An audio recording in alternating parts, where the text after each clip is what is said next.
we consider this question that comes from Principles of Mathematical Economics, and it's an exercise that reads, assume a firm has the following total cost function.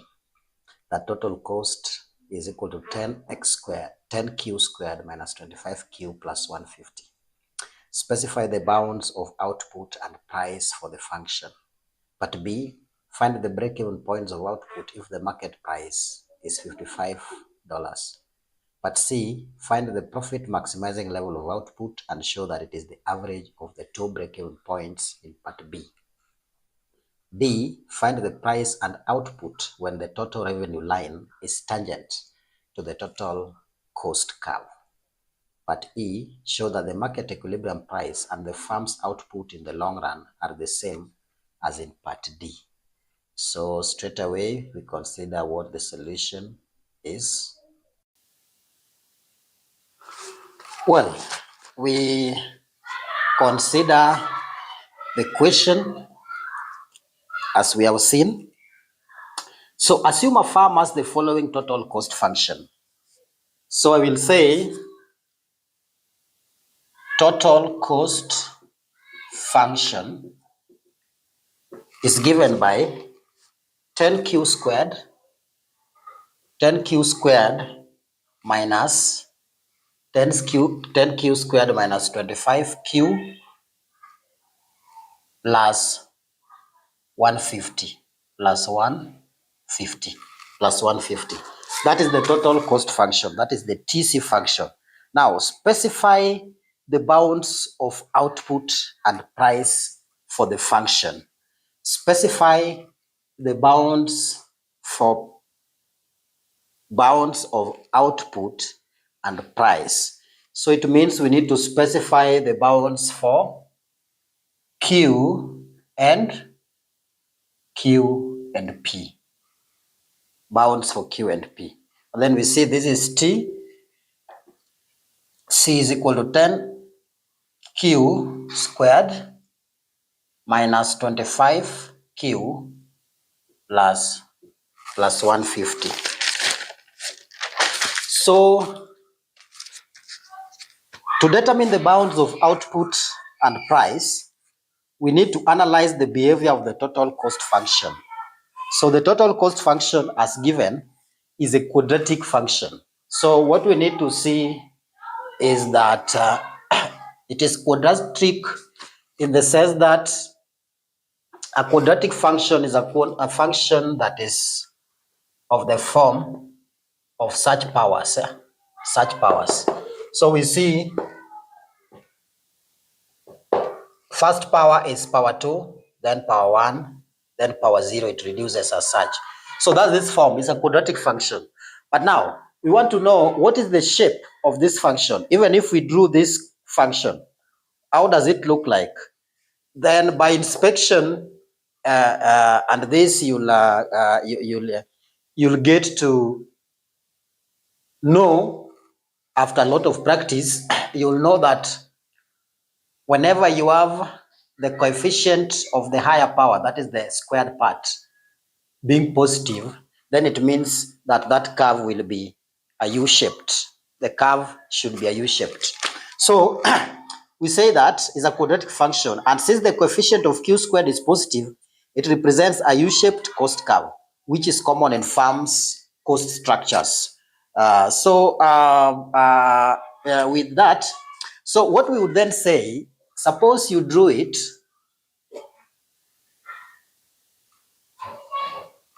so here is Q.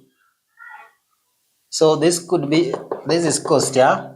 So if this is Q, this level of cost, so let me just call it C, and you draw the curve, it looks like that.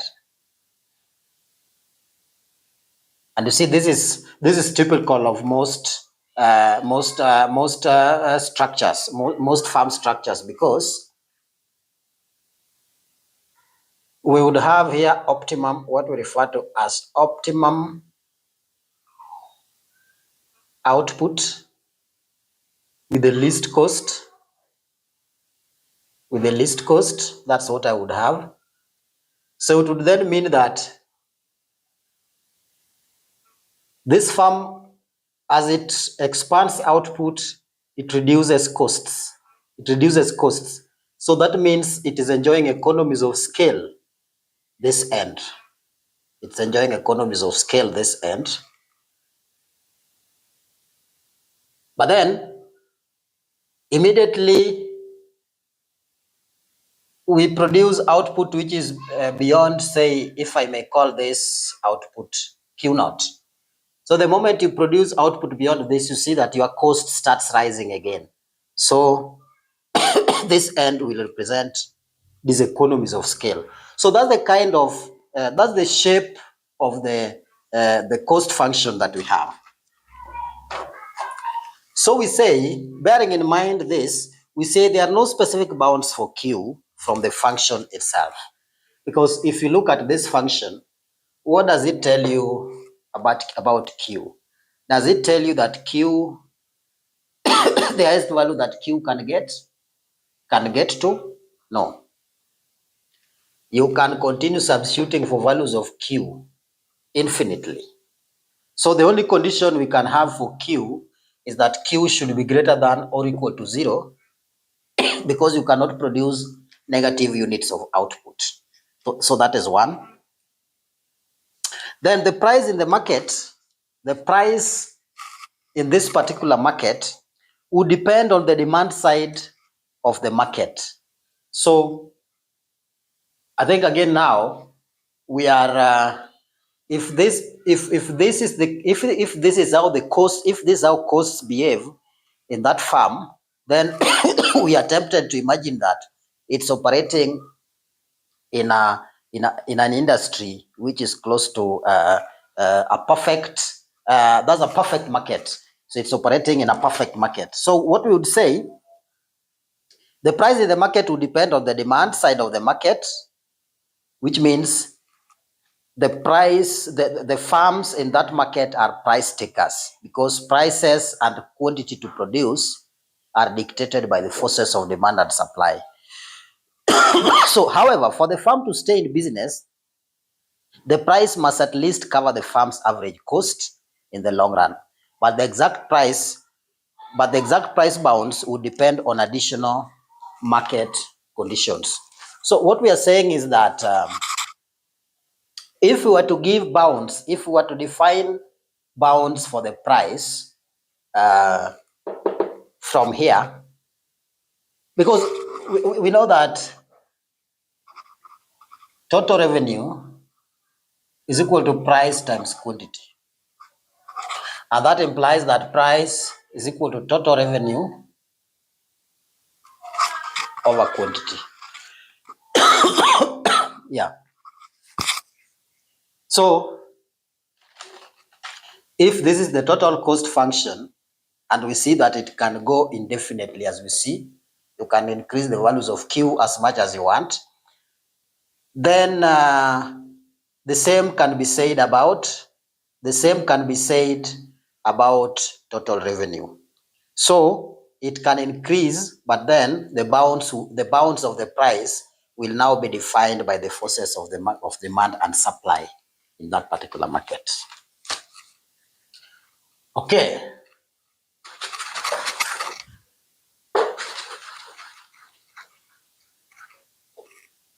Then what do we have?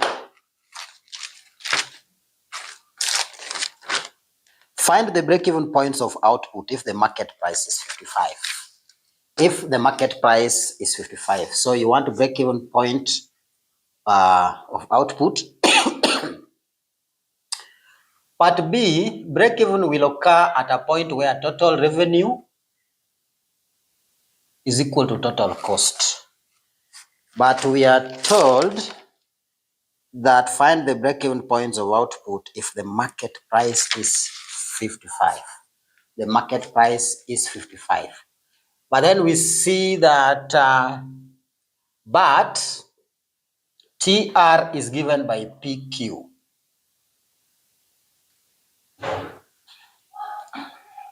And P, we are already told, is 55. Therefore, TR will be 55Q. TR will be 55Q. And if TR is 55Q, then we can equate this to this for us to get that level. So that should then imply that 10Q squared minus 25Q plus 150 is equal to 55Q. Is equal to 55Q. And so I collect the like terms. So I have 10Q squared, but this is 25Q, this is 55Q. I can bring this 55 so that it's minus 80Q plus 150 is equal to 0. These are quadratic. So I want to divide by 10 throughout, and I end up with Q squared minus 8Q plus 15 is equal to 0. So I want two numbers whose product is 15,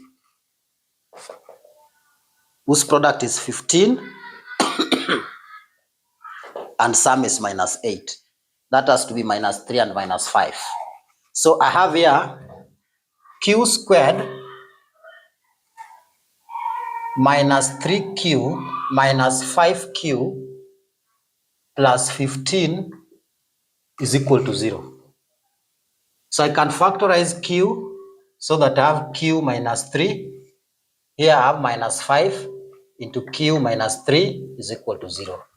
That implies that Q, it's either Q minus 5 or Q minus 3 is equal to 0.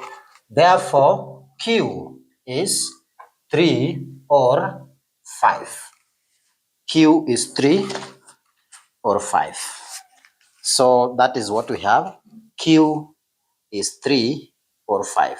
Q is 3 or 5. That's what we have. So we either get Q to be 3 or 5. Now, I know the approach I've used is only possible because I was able to find two factors which whose product gives me positive 15 and sum gives me negative 8. But it's not always that you'll get such factors. So in the event that you don't, then you need to remember the quadratic formula. And the quadratic formula, what you needed to have used, just mentioning this so that you are armed with different approaches. So then you would have had quadratic formula given as Q is equal to minus B plus or minus B squared minus 4AC root all over 2A. All over 2A. Now that's a quadratic formula. So with this, you don't really have to get the factors. Whether the factors exist or not, by applying this formula, you can get the value of Q to be 3 or 5. And how? Where A is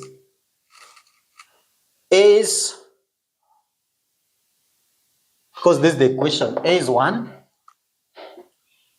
B is negative 8, and C is 15. By substituting those values, you should get 3 or 5. Well,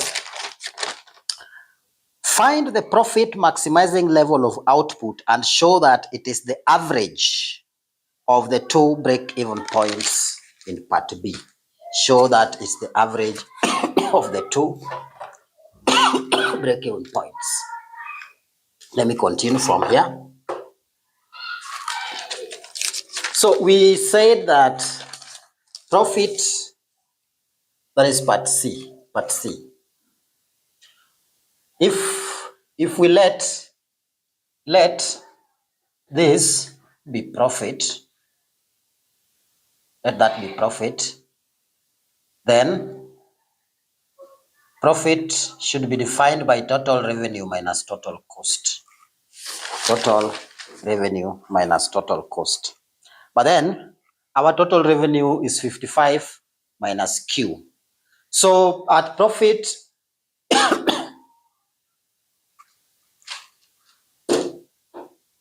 This gives the profit, yes.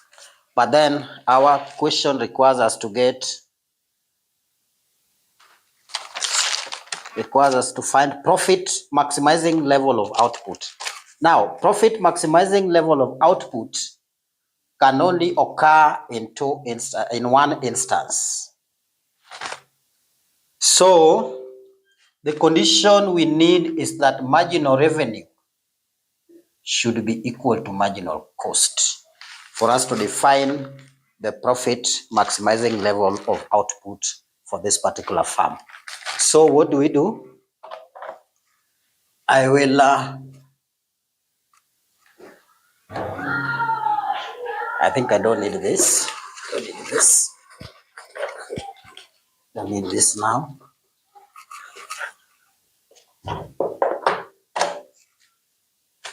So what is marginal revenue? Okay, we are given that total revenue is 55Q, as we had seen, 55Q from here. Total revenue is 55Q. And total cost, that was defined in the equation as total cost. Total cost we are given as 10Q squared minus 25Q plus 150. So I need to get the marginal revenue and the marginal cost from the total revenue and total cost function. Now, consider total revenue function as defined by a curve. So we expect it to rise up to some point. Up to some point, when economies of scale starts to come in, then you'd see it getting to a minimum, then start to drop. Now that rate of change can only be obtained if we differentiate.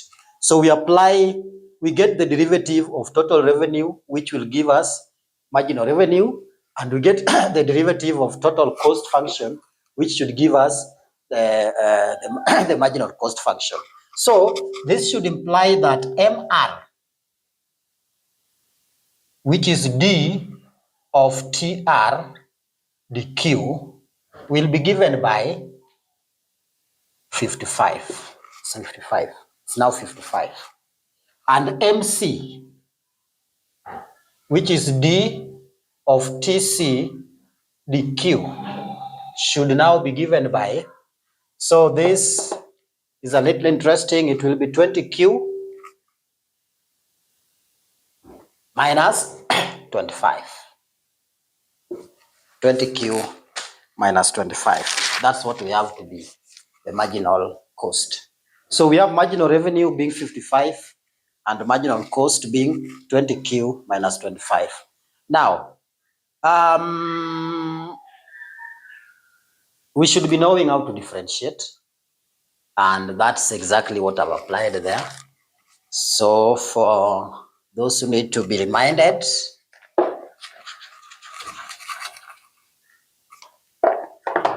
if you have a function y is equal to x or q, let me just use q because it's q we are using. If you are given y is equal to q raised to power n, then dq of q raised to power n will be given by nq raised to power n minus 1. That's the derivative, and that's what I've applied here. That's what I've applied on this to get this, and that's what I've applied on this to get this. So that becomes 2 times 20, and you reduce the power by 1. So 20q. This power is 1, so it's just 25. 1 minus 1, 0. Q raised to power 0 is 1. So just that. So you need to remember your integration, your differentiation, or introductory calculus notes or classes. So that's what we have. So I need to specify, because now that I have the two, and I'm saying MC should be equal to MR at profit maximizing level. So in that case, now I have 20Q, which is this, minus 25 is equal to 55. So 20Q is equal to 80. And so Q is 4. Q is 4. Q is 4. Thus, this is the average. So you are told to confirm if that is the average. But we found the two break-even points as 3 and 5 units. In part B, we found the values of Q as 3 and 5 units. So 3 plus 5 over 2 is 4. So we then conclude that thus this is the average of the two break-even points from part B. So indeed, the profit maximizing output level is the average of the two break-even points. Okay. Part D. Sorry. Find the price and output when the total revenue line is tangent to the total cost curve. Find the price and output, that is, find Q and P when the total revenue line is tangent to TC. Is tangent to TC. Okay. If tangent to TC,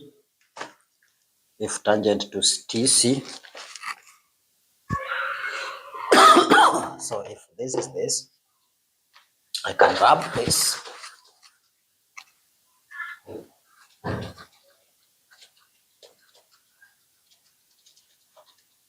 So tangent here should mean that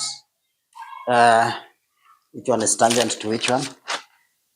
When the total revenue, so total revenue line is tangent to the total cost curve. It then means that the total cost curve, whichever way it flows, as such, maybe at this point or any point along it, there's a tangent like that. So that would be the total revenue function, or the way it moves. So if you look at it closely, it would be that, but it changes form as it moves. But what it implies is that there is only one point of contact between the TC and the TR, and that is where we base our argument. So what we then have, we are asked to find P and Q at that particular point. So we would say, for the total revenue line to be tangent to the total cost curve, the slope of the total revenue curve,